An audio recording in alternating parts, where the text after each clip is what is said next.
अस्सलाम वालेकुम हाज़रीन और नाज़रीन। रेलू कट्टा की लेटेस्ट एपिसोड के साथ हम आपकी खिदमत में हाज़िर हैं।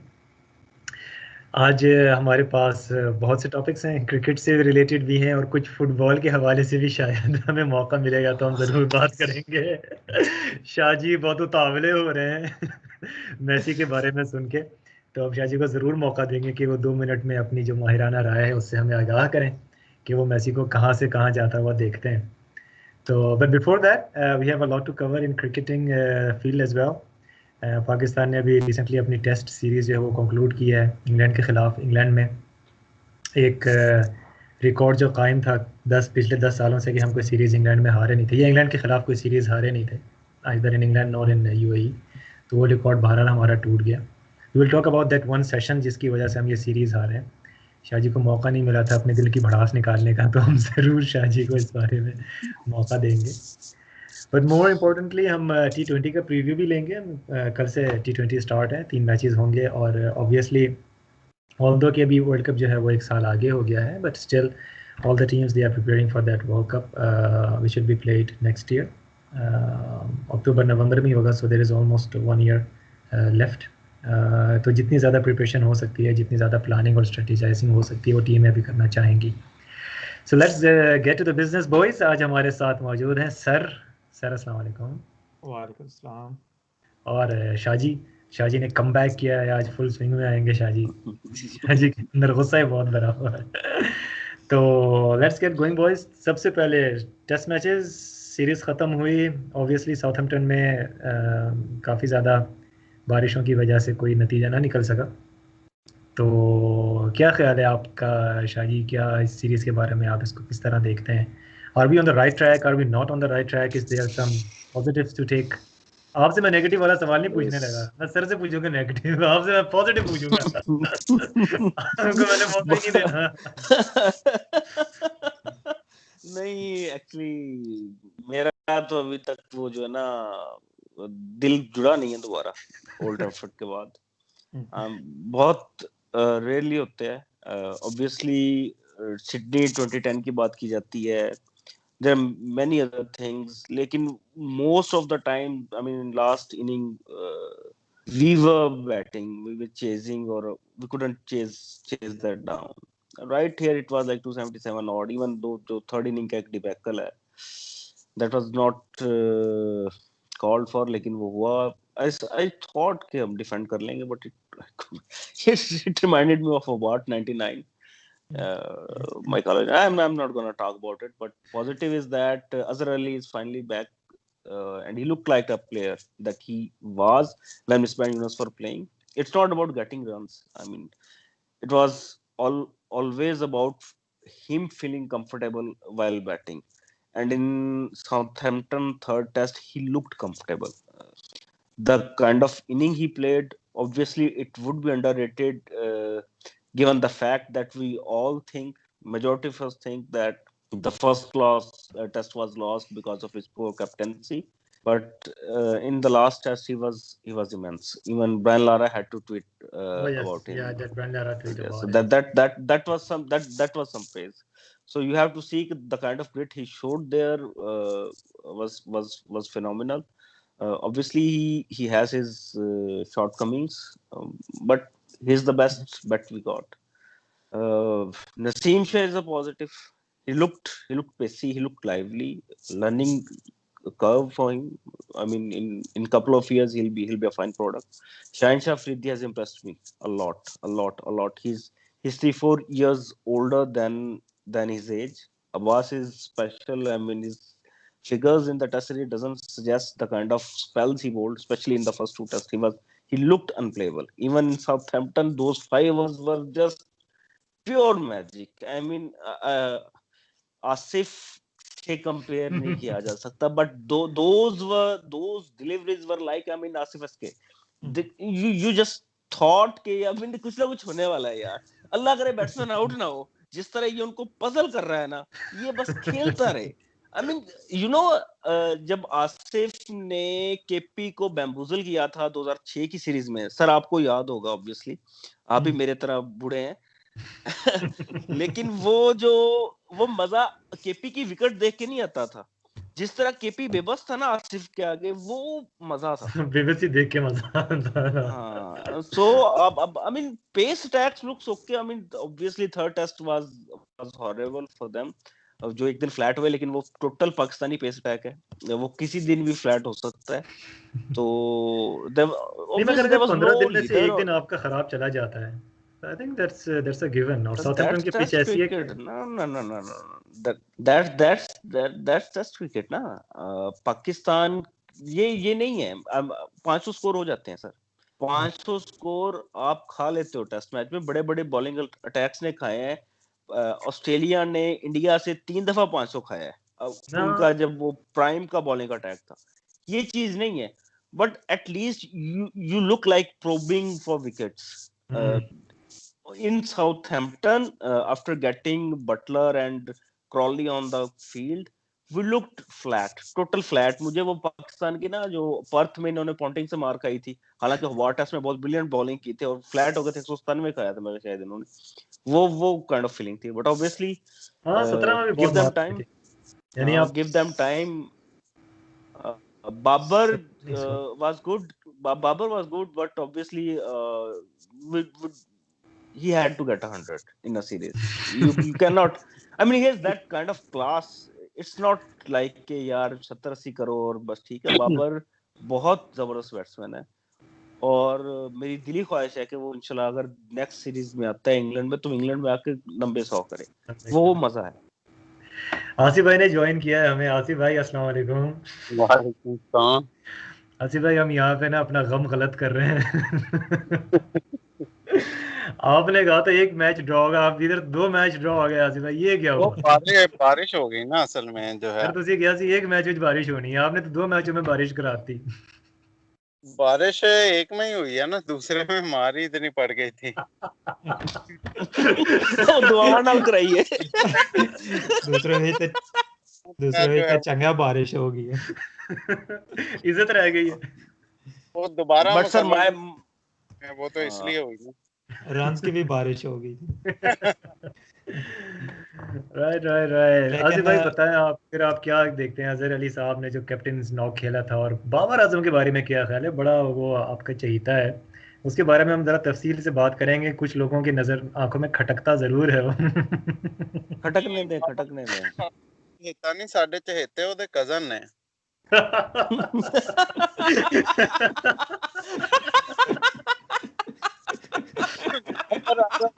ਉਹਨਾਂ ਦੀ ਵਜ੍ਹਾ ਨਾਲ ਇਹਨੂੰ ਅਸੀਂ ਬਰਦਾਸ਼ਤ ਕਰਦੇ ਹਾਂ। ਬਾਬਰ ਦਾ ਮੇਰੇ ਕੱਲ ਸਿਰਫ ਇਹ ਨਹੀਂ ਹੈ ਕਿ ਉਹ ਇਤਨਾ ਅੱਛਾ ਬੈਟਸਮੈਨ ਪਾਕਿਸਤਾਨ ਦੇ ਜੇ ਮੁਲਕ ਵਿੱਚ ਉਹ ਹੈ, ਉਹਦਾ ਮੇਰੇ ਕੱਲ ਇਹ ਵੀ ਹੈ ਕਿ ਉਹ ਆਪਣੇ ਕਜ਼ਨ ਦੇ ਹੁੰਦੇ ਆ ਇਤਨਾ ਜ਼ਬਰਦस्त बैट्समैन है। आपकी जितनी भी डोमेस्टिक T20 होती है ना, उसके अंदर जो सीनियर कजन है वो हमेशा टॉप रन स्कोरर होता है। लिफ्ट नहीं कराते आप। सर की बात को मैं थोड़ा सा बताना चाहूंगा। सर के कहने का मतलब है कि ये बाबर आजम का क्रेडिट है कि वो अपने कजन्स की मौजूदगी में उन जैसा बीप नहीं है। बीप नहीं है।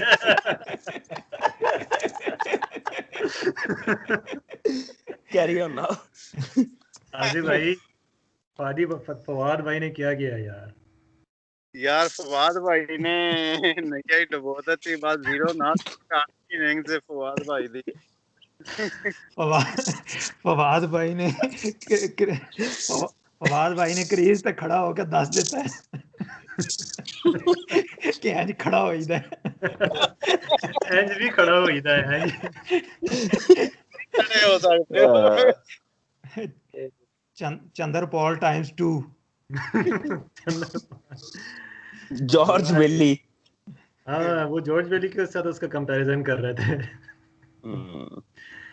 सर, आप थोड़ा सा एक 2 प्लेयर्स हैं इंग्लैंड के, उनके बारे में यानी उनको क्रेडिट ना देना जो है वो ज्यादती होगी, भले शाह साहब ये बात माने या ना माने।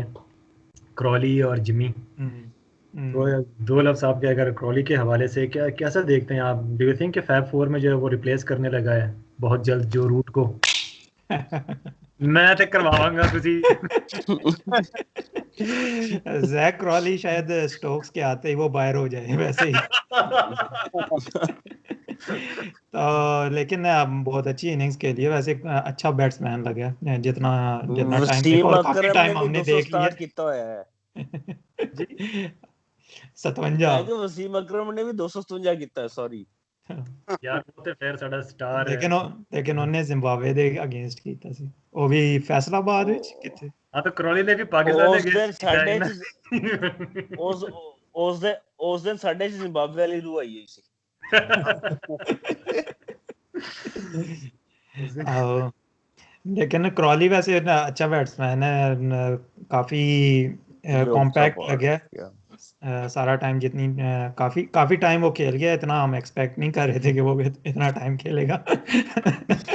या कम से कम हम दुआएं कर रहे थे कि इतना टाइम ना खेले। नहीं लेकिन मगर सर स्टोक्स तो वोक्स को आगे रिप्लेस करेगा ना ऑलराउंडर की पोजीशन में। क्रॉली तो डेनली की जगह आया हुआ है ना। डेनली आया था, अगर आपको याद है वेस्ट इंडीज की सीरीज में डेनली खेला था चौथे नंबर पे। क्रॉली किसकी जगह है? क्रॉली स्टोक्स की जगह है। पहले टेस्ट मैच में क्रॉली नहीं था ना? नहीं था ना, वो वेस्ट इंडीज की सीरीज में डेनली आ रहा था ना वन डाउन, उसकी मेरी जगह जान। लेकिन अब इनके बैटिंग ऑर्डर में आप इंग्लैंड किसको करेंगे? डॉम सिडली की जगह या तो इसको आप ओपन करवा लें। सर साढ़े 12 जो मर्जी करान। हाँ जी वो देखी जाए। राइट, अच्छा जी। क्लाउडरसन ने भी कितनी 600 विकेटें ले ली हैं। 600 विकेट ले ली है। लेकिन ये है कि मतलब थोड़ी सी डिसरिस्पेक्टफुल है ऑफ कोर्स, क्योंकि वो बहुत स्किलफुल बॉलर है, और यानी जो भी कंडीशंस हैं, आई मीन इंग्लिश कंडीशंस में उसने ज़्यादा विकेटें ली हुई हैं। मेरे पास कोई स्टैट्स नहीं है इस टाइम पे, लेकिन मेरे ख्याल में उसने ज़्यादातर विकेट्स इंग्लैंड के अंदर ही ली जॉश हैं। डोबल इस बारे में बात कर रहा था कि एंडरसन का जो है वो जहीर खान से बेहतर स्ट्राइक रेट और एवरेज है इन इंडिया। जहीर खान से आपका फिर कंपैरिजन क्या है? जहीर खान यार इंडिया का टॉप पेसर रहा है, यानी आप किससे उसको कंपेयर करेंगे इंडिया में? उनका 2 दिन बुमराह आया तो ਤੁਸੀਂ नहीं करने लगे उनका 2 दिन बुमराह आया तो वो समझते हैं उनका ऑल टाइम बेस्ट बॉलर है। तो ये तो सर बुमराह से याद आया, I mean one word from you for the legend that has retired from cricket, despite the fact he has been a fierce rival of ours. A couple of words about that bloody bastard. पीप पीप थोड़ी आगे हो गई भाई वो level सीगा महेंद्र सिंह धोनी, ओए होए। मुझे तो फर्स्ट टाइम तो ऑफ कोर्स सबने वो विशाखापट्टनम में जो 148 उसने मारा था ना पाकिस्तान को, उस लंबी जुल्फें डाई हुई तो सारे देखे यार ये कौन सा प्लेयर आ गया है। आज तक इनका विकेट कीपर हमेशा देखा था नयन मोंगिया, दिनेश कार्तिक और इस तरह के मतलब सबा करीम होम्योपैथिक से कीपर। वो धोनी देखा जनाब, स्टाइल एक ऊपर से छक्के मारे आफरीदी की तरह। तो हम कहें यार ये कहाँ से आ गया। तो बस उसके बाद तो फिर खैर शुरू में तो धोनी वाज मेरे ख्याल में वो अनस्टॉपेबल था। ये आपको याद होगा जब इसने 185 स्कोर किया था वनडे में चेजिंग में, श्रीलंका के खिलाफ मुरली खेल रहा था, इंडिया में ही चेज किया था मेरे ख्याल में, लेकिन काफ़ी बड़ा स्कोर था, 300 से ज़्यादा स्कोर था, और इसने 185 रन बनाए थे वनडे में, और बहुत क्लास इनिंग, और वो स्कोर चेज हो गया था और तब ये 185 पे रुक गया था, वरना इसने वो 194 वाला उस टाइम पे जो रिकॉर्ड था वो तोड़ देना था। तो धोनी यानी वहां से आप देखें इसकी ट्रांसफॉर्मेशन, उसके बाद धोनी कैसे ट्रांसफॉर्म हुआ कि कैप्टन बना, और इसने अपने वो गंदे सिंगल खेल के जो गंदी इनिंग्स अपनी बिल्डअप करता था, तो उसके बाद यानी उसने अपनी बैटिंग को हालात के मुताबिक, सरकमस्टांसेस के मुताबिक वो अपनी बैटिंग को चलाता था, अफरीदी की तरह टुल्ला नहीं बना रहा सारे कैरियर में। और फिर उसके बाद जो जो चीज़ें उसने जीती हैं, world cup, T20 world cup, one day world cup, India number one, और उसके अलावा IPL भी बहुत सारी उसने जीती हुई हैं। तो आई मीन मेरे ख्याल में तो दुनिया का शायद सबसे बेहतरीन कैप्टन होगा शायद क्लाइव लॉयड। आप मुकाबला कर सकते हैं लेकिन उस टाइम पे इतनी क्रिकेट नहीं थी ऑफ कोर्स। चलें जी, एमएस धोनी के बारे में हमने बात की। Obviously he deserves all the celebration that we have for him, all the appreciation. तो थोड़ा सा अब हम टेस्ट एरिना से निकलते हैं और टी20 की तरफ आते हैं। अब अगले मुकाबले जो हैं वो टी20 के हैं। मैंने इस दफ़ा साजी से कोई प्रिडिक्शन नहीं लेनी किसी बैट्समैन के बारे में। इनकी बटलर की प्रिडिक्शन जो है वो ठीक साबित हो गई थी।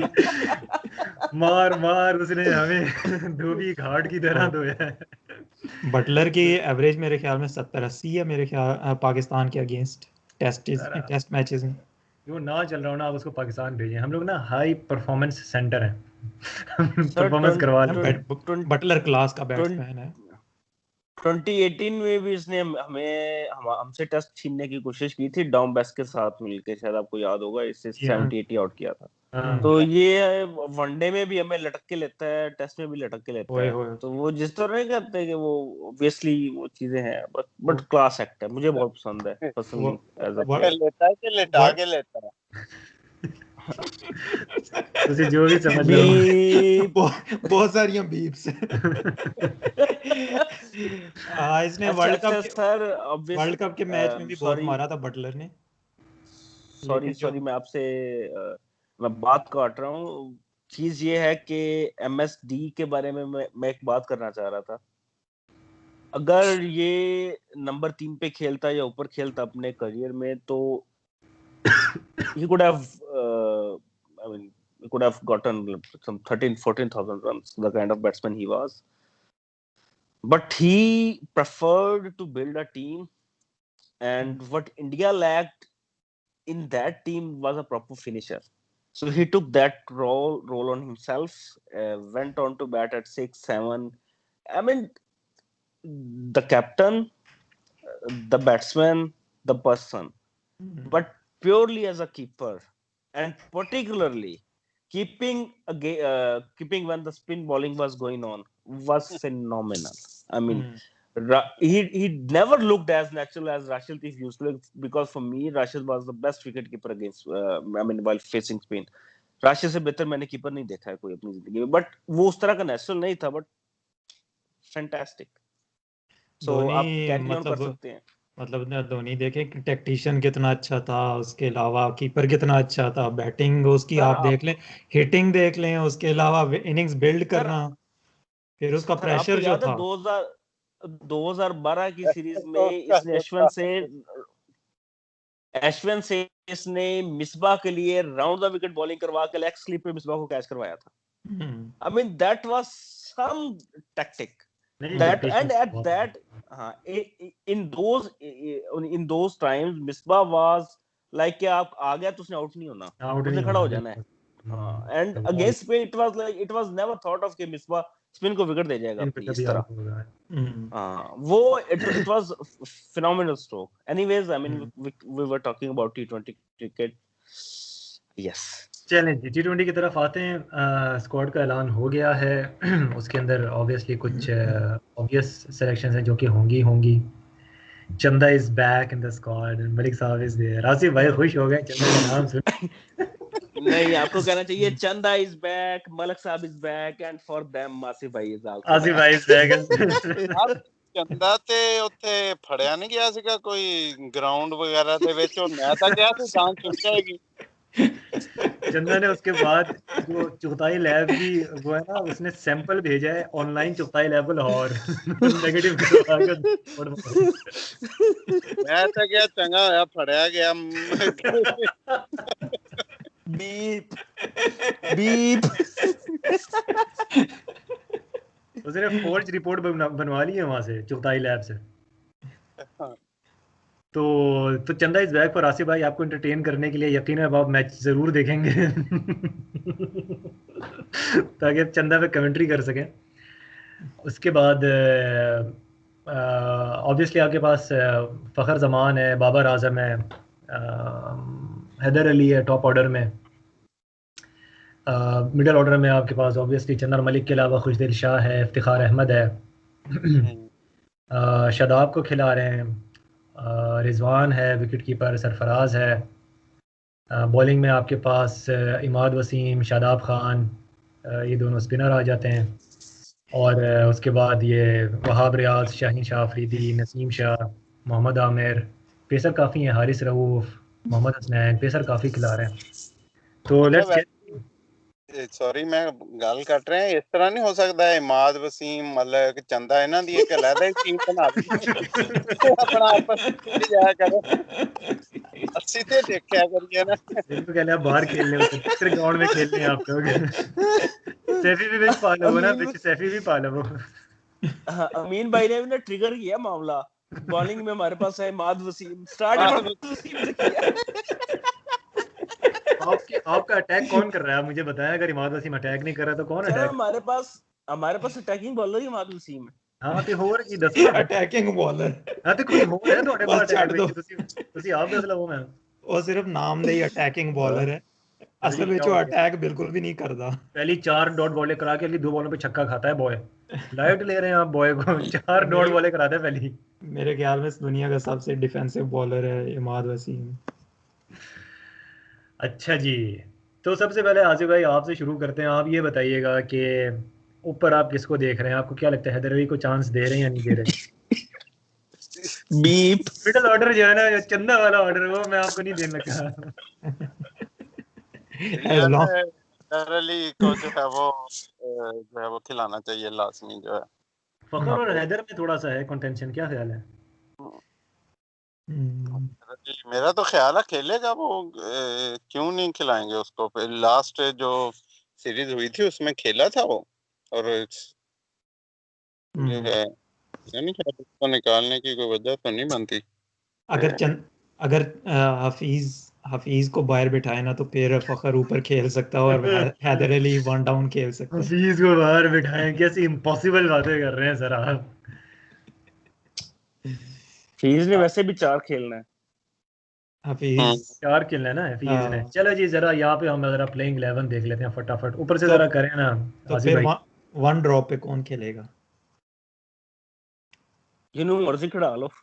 आपके पास देखें बाबर है, हैदर है, फखर है, ये टॉप ऑर्डर बैट्समैन है। बाबर को ओपन करेंगे ना, फखर करेगा ओपन, हैदर को वन डाउन खिलाएंगे फिर। हैदर वन डाउन आ सकता है, अगर फखर को नहीं खिलाते फिर हैदर ओपन भी कर सकता है, बट आई थिंक वो फखर को शायद खिलाएं। शादाब भी वन डाउन खेलता रहे, उसके लिए शादाब इस्लामाबाद कैसे में खेलता रहा है, आपको लगता है शादाब को ऊपर लेके आएंगे?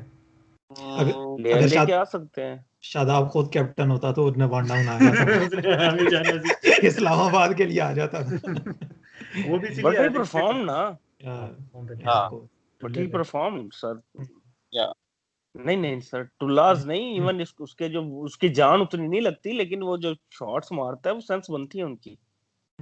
ओल्ड ट्रैफर्ड में लगेंगे शॉट्स, ओल्ड ट्रैफर्ड में मैच है। ओल्ड ट्रैफर्ड पप्पू उसमें याद नहीं है, उसने अपना ਜਿਹੜਾ ਆਪਣਾ ਵਿਚਾਰੇ ਦੋਵੇਂ ਬਹਿਣ ਹੋਏ ਨੇ, ਸ਼ਰਜੀਲ ਤੇ ਉਹਨਾਂ ਦਾ ਭਰਾ ਜਿਹੜਾ ਸੀ ਨਾਲ ਖਾਲਿਦ ਲਤੀਫ, ਦੋਵਾਂ ਨੇ 2016 ਚ ਕਿੰਨਾ ਮਾਰਿਆ ਸੀ, ਯਾਦ है? ओल्ड ट्रैफर्ड में, हाँ ओल्ड ट्रैफर्ड में काफी अच्छा खेले थे। तो शादाब का चांस लगता है फिर वन डाउन आने का, क्योंकि 2 नंबर तो वन डाउन नहीं खिलाएंगे, but Shadab could be transformed into into a finisher. 5 number तो मलिक साहब पे सर, मलिक साहब से तो आप देने नहीं लगे ना 5वां नंबर। तो मलिक भी खेलेगा, हफीज भी खेलेगा, तो फिर बाकी किसने खेलने हैं? तो बस काफी नहीं है आपकी टीम के लिए, और हमने किसको खिलाना है? नहीं, मेरा जहां तक ख्याल है ना कि शादाब का नंबर 5 फिक्स होना चाहिए। वो फिनिशर, उसमें सेंस है, डेवलप हो सकता है, प्रॉपर फिनिशर, हिटिंग भी करता है, सिंगल्स भी लेता है और फंस के खेलने वाला भी है। You have all that those trades. 6 से ऊपर तो शादाब नहीं खेलने लगा। क्यों नहीं खेलने लगा यार? देखो, अगर आप उसको वन डाउन नहीं ना खिला रहे हैं, आपके पास नंबर 4 पे चंदा है, नंबर 5 पे मलिक साहब है, नंबर 6 पे रिजवान भाई हैं, इनको तो अब नहीं हिलाने लगे ना सर। आप खुशदिल को बाहर बिठा रहे हैं, तो बताओ किसी जगह खेल रहा है खुशदिल? आप खुशदिल और रिजवान में किसको? इफ्तिखार को बाहर बिठा रहे हैं, इफ्तिखार को बाहर बिठा रहे हैं। यंगस्टर की बार मिसबा के होते हुए आप इफ्तिखार को बाहर बिठा रहे हैं। नहीं तो आप मलिक साहब की जगह इफ्तिखार को खिलाएंगे। अच्छा चलो, ओपन फखर और बाबर करेंगे या हैदर और बाबर? नहीं सर, एक ते रहो ना, याद विच फिर कंफ्यूजन शुरू हो जाती है। अच्छा चलो, फखर और बाबर मेरे ख्याल में फखर और बाबर को ओपन करना चाहिए और वन ठीक है। डाउन हैदर अली, ठीक टू है। डाउन क्योंकि हफीज मजबूरी है क्योंकि वो गोल पच्ची खेलता है और तस्वीर भी लेता है। हफीज फिट रहता है। तो पांचवें पे क्योंकि वो शादाब, सिगरेट नहीं पीता। वो चौथाई लैब से टेस्ट करवाता है। अच्छा अच्छा सर आप टीम दे अपनी ना। पांचवें पे शादाब या इफ्तिखार। ठीक है, बोल्ड या बोल्ड। या OMG अगर अगर अगर अगर इफ्तिखार खेलेगा तो you पांचवें got पे to फिर अगर नहीं you got to stick with your 11 brother.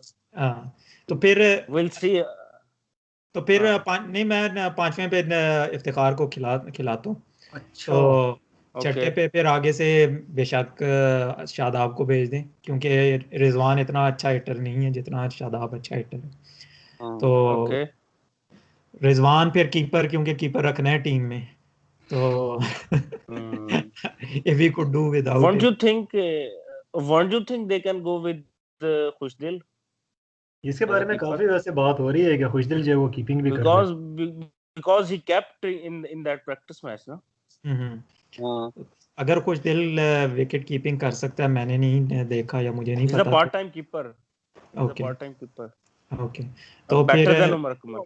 तो फिर मेरे ख्याल में खुशदिल शाह को आप डाल सकते हैं रिजवान की जगह, क्योंकि Rizwan although he has performed very well in the test matches, लेकिन फिर भी उसके पास वो बिग हिटिंग नहीं है T20 वाली, के लिए। स्पेशली जो फिनिशिंग वाली है। Rizwan is a must in test and ODIs, but is a liability in T20s. I understand that. Mostly.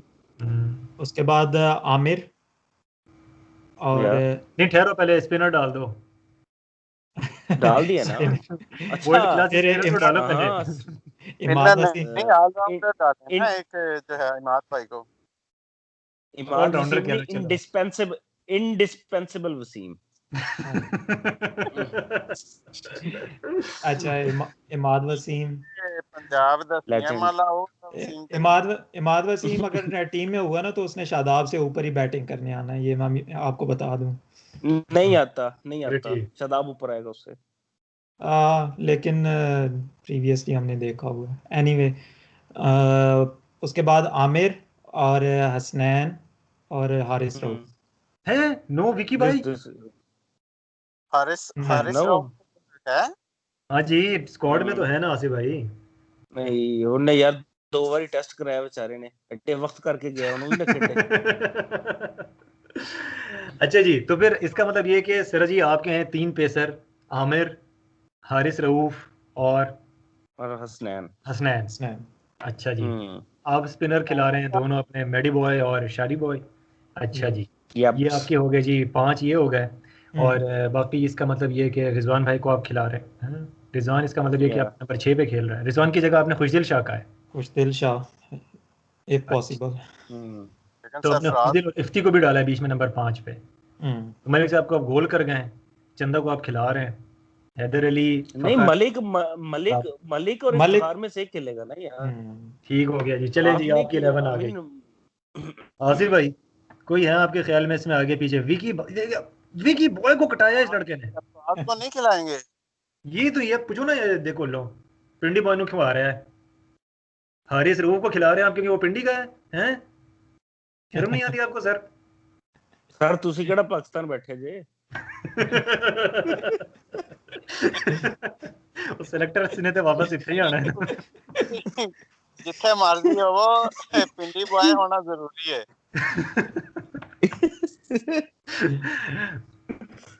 आजी भाई, कोई तब्दीली आप देखते हैं इसके अंदर? देखिए इन एक्सपीरियंस बॉयज को खिला रहे हैं सर। देखें एक तरफ से हारिस है, दूसरी तरफ हसनैन है। को शायद खिला लें। वो आपका चांस हमेशा बन सकता है ऑफ कोर्स, उसकी मैं T20s में बॉलिंग अच्छी होती है। और इसकी जगह मलिक साहब को देख रहे हैं आप प्लेइंग 11 में, यंगस्टर रिफ्की की जगह? मलिक साहब को देखना तो बिल्कुल भी नहीं चाहते।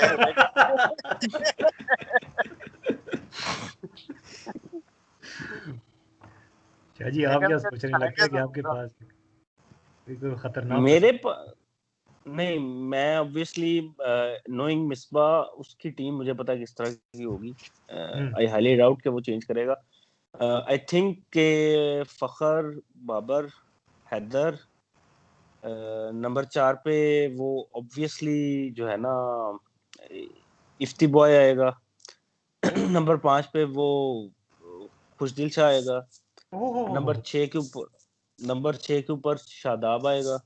अच्छा, नंबर 7 के ऊपर इमाद वसीम आएगा। ठीक हो गया। उसके बाद 8, 9, 10 के एक मैं दरम्यान में बैट्समैन स्किप कर गया हूँ, वो दिमाग से निकल गया, but for me the pacers would नहीं, रिजवान नहीं, रिजवान की जगह तो खुशदिल को खिला रहे हैं सर। खुशदिल को खिलाएंगे ना रिजवान की जगह। मेरा ख्याल है चंदा को शायद प्रेफर करे मिसबाह। चंदा वुड बी देयर बिकॉज जो हमारी लाइनअप है इसके अंदर थोड़ा सा एक्सपीरियंस लैक करता है, तो मिसबाह एक्सपीरियंस डालना है उसमें, तो मलक या चंदा में से एक एक्सपीरियंस आता है, तो मेरा ख्याल है कि वो बेहतर है कि चंदा का ही आ जाए। तो नहीं वो ऑब्वियसली चंदा का नहीं, वो उस दिन अहमद नकवी ने भी यही बात की थी ना कि देयर पाकिस्तानी जो ऑडियंस है ना उसका सबसे बड़ा उसके साथ सितम ज़रीफ़ी ये है, एक तो उनके बैट्समैन स्कोर नहीं करते और ऊपर से जब करते हैं तो इतने बुरे लगते हैं कि बंदा कहता ना ही करन। Apart from I mean Babar Azam, Hafeez in patches, Mohammad Yousuf and Hafeez when bats looks brilliant ना। हफीज के जो स्ट्रोक्स स्पेशली जो उसके कवर पे पंचेस हैं वो एफर्टलेस लगते हैं बालों का। ਨਾ ਕਰਨਾ ਹੋਵੇ ਤੇ ਫੇਰ ਤੇ ਜਿਹੜਾ ਉਹ ਹਫੀਜ਼ ਕਦੀ ਕਦੀ ਇੱਕ ਦੋ ਸ਼ਾਟਾਂ ਮਾਰ ਦਿੰਦਾ ਵਾ, ਕੋਈ ਪ੍ਰੈਸ਼ਰ ਪੁਸ਼ਨ ਨਾ ਲਾਜ਼ਮੀ ਨਾ ਜਿੱਤਣਾ ਹੋਵੇ। नहीं सर वो सर्टेन ना होवे। प्रैक्टिकल अंडरस्टैंड कर रहे हैं।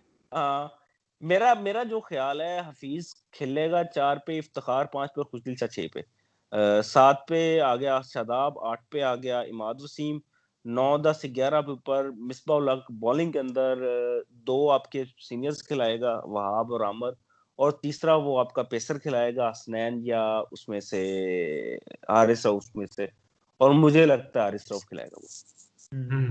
नसीम शाह का फिलहाल कोई चांस नजर नहीं आ रहा, क्या ख्याल है? नसीम शाह को खिलाना नहीं चाहिए ना, he shouldn't be playing। 3 test में उसने परफॉर्म किया। इवन शहनशाह Afridi is there, he is the best bowler we have got for all formats, but he shouldn't be playing। आपने टीम बिल्ड करनी है। शाहीन मैं तो अगर बैठा हूँ मुझे पता हो कि यार ये बंदे ने मैंने किसको पिक करना तो मेरी फर्स्ट पिक शहनशाह अफरीदी होगा, क्योंकि मुझे तो एक तो वैसे ही वो शाह है, दूसरा वो वाला शाह नहीं है जो आप समझ रहे हैं, वो वाला भी शाह ही है, बट वो he is a technically very very well equipped bowler, even you saw when Anderson got his 600 wickets, he was being pushed for an interview, और शहनशाह अफरीदी उसके पास खड़ा उसे पूछ रहा था। So the guy has that intent in him कि यार मैंने कुछ अच्छा करना है। बिल्कुल। I mean, so you got to give him। मेरे नजदीक ये playing 11 होगी मिसबाह की। यहाँ पे इसमें इवन पीएसएल में भी शाहीन शाह अफरीदी सबसे बेस्ट बॉलर था मेरे ख्याल में। कलंदर्स की तरफ से टेक्निकली सर बहुत वेल इक्विप्ड है ना वो। आई मीन लेंथ उसकी बहुत इमैक्युलेट होती है, यानी आगे बॉल पिच करता है और उसके बाद स्विंग है उसके पास सर, मैक्सिमम चांसेस होते हैं उसके आउट करने के। वर्ल्ड कप के अंदर भी जो उसने न्यूजीलैंड के खिलाफ स्पेल किया था वो इसने जो आउट किए थे तीनों लेंथ पे आउट किए थे, तीनों लेंथ पे आउट किया था। मजा उसके अंदर वो था। आई मीन आउट तो 5-5, 6-6 भी बंदा कर जाता, लेकिन वो जो इसने स्पेल किया था 6 ओवर्स का, 3 आउट किए थे, तीनों लेंथ के ऊपर आउट किए हुए थे। बहुत प्यारी है। इट वाज लाइक वो लेंथ में बीट कर रहा था वो मैगरा वाली। आई मीन मैगरा को ऑलवेज हम कहते हैं कि वो प्रिसाइज था, ये था, but McGrath always used to receive you in lengths. मजा था उसमें यार। सही बात है। एक्स आता है आसिफ, फिर आसिफ। चलें जी, मेरी टीम जो है ना यहाँ पे थोड़ा सा मेरा आपसे ये इख्तिलाफ है कि मैं खिलवाऊंगा रिजवान को खुशदिल की जगह। अलबत्ता there is a twist in the tail, वो आएगा नंबर 4 पे, चंदा नीचे होगा। टेल विच केड़ा ट्विस्ट है फिर? वो ALE वाली दी गल कर रहे हैं मैं। दूसरी समझ रहे हो? ਇਹ ਚੰਦਾ ਨੂੰ ਟੇਲ ਚ ਖਿਲਾਉਂਗੇ। ਚੰਦੇ ਨੂੰ ਟੇਲ ਚ ਰੱਖ ਕੇ ਟਵਿਸਟ ਦੇ ਦਿਓ, ਮੈਂ ਤੇ ਕਹਿੰਦਾ कसम है। चंदा टेल में मौजूद है। चंदा आ रहा जी 6ठे नंबर पे। ओके, चंदा छठे नंबर पर 6 नंबर पे आ रहा है चंदा। मोइन चंदा क्या करेगा आके? ओए होए चंदा ने जो लंबे छक्के मारने हैं जी। चंदा ने 6 नंबर पे आ गया। आप देखिए चंदा ने जब चैंपियंस ट्रॉफी के फाइनल में वो इनिंग खेली थी ना, मुझे अभी भी याद है, हसन चीमा ने ट्वीट किया था कि हफीज वहां पे खेला जहां पे उसे खेलना नहीं चाहिए था, और वहां पे नहीं खेला जहां पे उसे खेलना चाहिए था, और वो पाकिस्तान और उसके लिए करियर के अंदर बहुत ही ब्रिलियंट आइडिया था कि वो एज अ फिनिशर खेलता, लेकिन वो नहीं खेलेगा, वो क्योंकि सीनियर है। वो ओपनर है, ओपनर। हाँ नहीं सर, वो सीनियर है ओपनर, तो वो तो यही तो सिचुएशन है ना हमारे साथ। सरफराज ने पानी पिला दिया। अब यार look at those bloody bastards यार, आप आ नहीं रहे थे उधर यार, आप मुझे गोल रहे यार। बेचारे की जो है ना, चंदे की बदकिस्मती ये है कि मलक साहब खेल रहे हैं, नहीं तो वो सीनियर मोस्ट होता।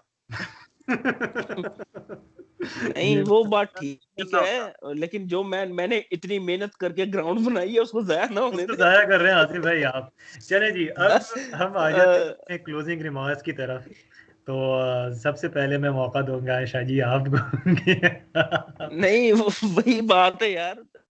यार देखिए, मैं थोड़ा सा ना सरफराज माहौल बनाने की कोशिश नहीं सर मैं माहौल बना देते हैं ना, सिक्कू भाई जब आते हैं ना टीवी पे माहौल बन जाता है। द पॉइंट इज के सर ऑब्वियसली पाकिस्तान के अंदर जो जर्नलिज्म है, being bet political criticism, it's all agenda based ना। कामरान खान जिस तरह वो चूचू कर रहा है, अब मैं बीप बीप बीप बीप करके आपको बात बताता हूँ, that look very pathetic. Even though जो क्रिटिक्स हैं गवर्नमेंट के, जो एजेंडा बेस्ड क्रिटिसिज्म कर रहे हैं, वो भी पैथेटिक लगते हैं। सेम गोज इन स्पोर्ट, ठीक है। रिजवान 10,000 रन भी कर लेगा ना, तो सिक्कू भाई ने कहना सरफराज ने पानी पिलाया इस वजह से वो हो गया। सिक्कू भाई और याया हुसैनी ऐसे नासूर है हमारे ऊपर, ऐसे नासूर मुसल्लत हुए हैं। मेरा ख्याल है पाकिस्तान की क्रिकेट और पाकिस्तान की जो यंग जनरेशन है जिसने अभी क्रिकेट को अपनाना है, उनके दिलों में इन लोगों ने इतना घटिया किस्म की नफरतें पैदा कर दी हैं दो बंदों ने बैठ के। शायद स्पॉट फिक्सिंग ने भी हमें इतना नुकसान नहीं पहुंचाया जितने ये दो बंदे बैठ के बकवास करते रहते हैं एजेंडे के ऊपर, सिर्फ एजेंडा बेस्ड जर्नलिज्म तो है नहीं ना। थोड़ी सी ना इस बात को जनरलाइज कर लें। क्रैपी रिमार्क सर जनरलाइज नहीं मैं कर रहा, मुझे गुस्सा बहुत है, जनरलाइज नहीं मैं कर रहा। एक तो एजेंडा है सरफराज ने पानी क्यों पिलाया यार, तेनू मैं कि तेरी बीप नु पीड़े, उन्हें पानी पिलाया है नहीं पिलाया जो मर्जी किया है। दूसरी चीज जो सबसे प्रॉब्लमेटिक थी उस दिन टीवी के ऊपर बैठ के, the way he spoke about Alia Rashid. मैं आलिया से इख्तलाफ करता हूं बहुत जगहों पे, ठीक है, but kind of I mean look at the audacity कि आपने क्रिकेट खेली है, आपको मुझे फुटबॉल के बारे में ना बताएं, आप लड़कियां फला, and Yahya Hussaini being the kind of the dirtiest person on this planet. हाँ मैं एग्री करता हूं सिक्कू भाई के साथ। अभी यूनुस खान का सबसे बड़ा प्रॉब्लम क्या था, यूनुस खान का बेस्ट फ्रेंड था Yahya Hussaini. Younis Khan as a player immense, Younis Khan as a person जिस तरह की नेगेटिव वाइब्स इस बंदे ने ट्रांसफॉर्म की थी, वो समहाउ ड्रेसिंग रूम पे इंपैक्ट करती हैं।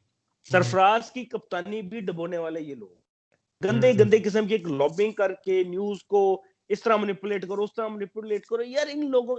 उस दिन मैं धोनी पे आर्टिकल पढ़ रहा था और धोनी की ग्रेटनेस ये थी, शायद मेरा ख्याल मोंगा ने ये चीज लिखी थी उस दिन, कि जब धोनी को कैप्टन बनाया गया ना, क्योंकि इंडियन टीम बहुत बड़ी है, इंडियन मीडिया बहुत बड़ा है, और वहां पे लीक होती थी खबरें, इवन ग्रेग चैपल, गंगोली, वो सागा सबको याद, और उससे पहले भी उसके बाद भी। The moment Dhoni took charge of the dressing room, एक खबर कभी लीक नहीं हुई, it just closed everything, ठीक है ना। So सर ये एक चीजें हैं जिनको आपको स्ट्रिक्टली फॉलो करना पड़ता है। यहाँ पे Sarfaraz Ahmed is a brilliant cricketer, बुरा टाइम आया, पैची फॉर्म खराब हो गया, कोई इशू नहीं है, बट वो कन्विक्टेड वाली जो एक फीलिंग जनरेट करवाते हैं ना अपने मनपसंद जर्नलिस्ट से, वो गलत है।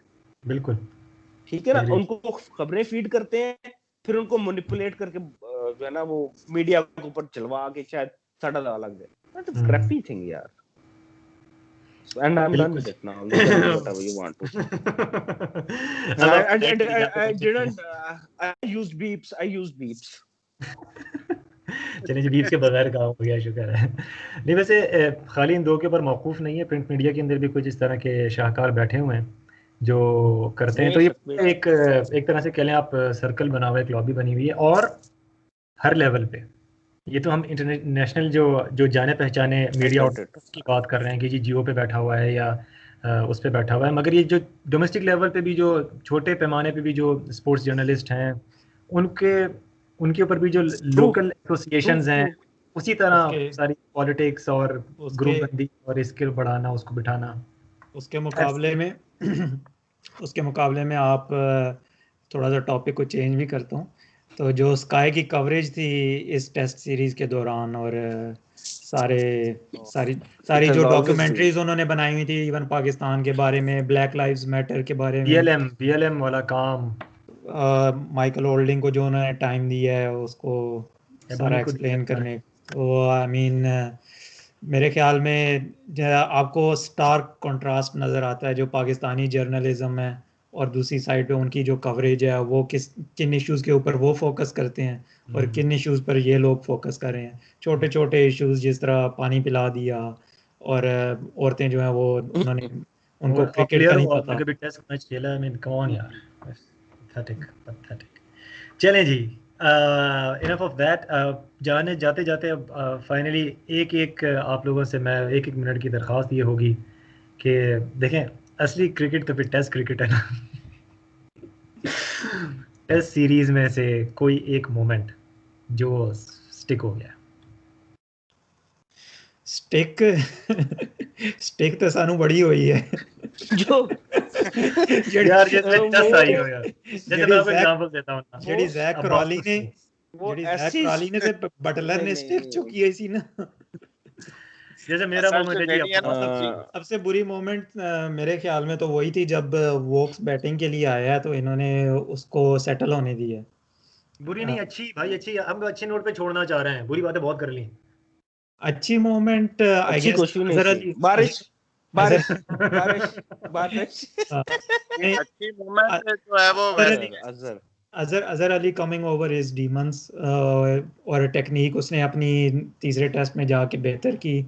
अपना जो फ्रंट फुट था वो बॉल की लाइन से पीछे रख रहा था, फॉल ओवर नहीं कर रहा था, तो वो जो उसने उसको ओवरकम करके और जो रन्स बनाए हैं, और फिर रन्स भी बहुत खूबसूरत रन्स थे, यानी ऑलमोस्ट चांसलेस थी। एक चांस उसने दिया था आखिर में मेरे ख्याल में जो स्लिप में कैच छोड़ा था, उसके अलावा चांसलेस यानी इनिंग्स के साथ बैट कर रहा था।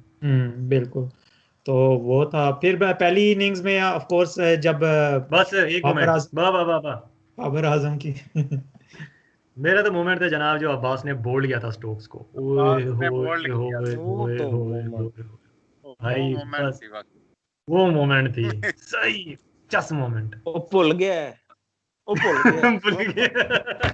जितने नहीं इसलिए बटलर ने रिवर्स स्वीप मार के बुलाता।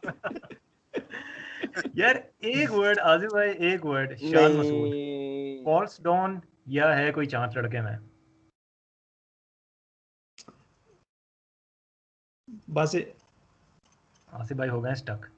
Shahaji, Can be worked out easily. Shan needs to work on his technique. I mean, after scoring 150, where Butler helped him out a lot, he needs to get his act sorted. South Africa में he played brilliantly. South Africa में जो उसकी innings थी वो शानदार innings थी। वो जो 30 35 कर रहा था ना, वो सबसे कॉम्पैक्ट प्लेयर वहां पे वो लग रहा था। बट इन इंग्लैंड ही specially against Anderson, he looked at odds. वो I mean, he wasn't comfortable. Maybe pressure of being like Bunny of Anderson played a part. But obviously we don't have enough resources. लेकिन maybe anything else, and her series में इसने Anderson को खेलना भी नहीं है ना, तो 3 टेस्ट गुजर गए हैं। राइट, चलें guys, thank you very much. ये भी गल है, आने का बहुत बहुत शुक्रिया। शाहजी आपने टाइम निकाला मुरीदों के लिए, तो बहुत बहुत मेहरबानी सर। मैंने तो टाइम निकालना था, मैं तो परसों से बहुत खुश हूँ। तो अल्लाह करे वो इमरान खान वाला यूटर्न ना हो जाए। मैं तो बस मेसी वाला खुश हूँ मेरे को बंदा जा रहा है कहीं से मैच पे खुश हूँ कि बंदा कहीं से जा रहा है, कहीं से जा रहा है। जान छूट रही है। और पाकिस्तान में जो इतनी बारिशें हुई हैं उसकी वजह से जो जो लोग अफेक्ट हुए हैं उन सब के लिए दुआ, और ऑफ कोर्स गरीबों की छत सलामत रहे। Obviously. चलें जी, thank you guys for joining, फिर इंशाल्लाह चलो T20 ओके के सर। बाद। ओके जी, ओके अल्लाह सर, हाफिज। टेलीनॉर ने आपको स्पॉन्सर किया था अमीन भाई? ये रूजनबर्ग की जर्सी है। आप बता रहे हैं कि आप उधर बैठे हुए हैं। मैं ये बता रहा हूँ कि मैं रूजनबर्ग का डाई हार्ड सपोर्टर हूँ। चैंपियंस लीग में आएंगे एक दिन हम इंशाल्लाह। चलें सर, इंशाल्लाह ओके, इंशाल्लाह सर, डोंट वरी। अल्लाह हाफिज। ओके जी, अल्लाह हाफिज।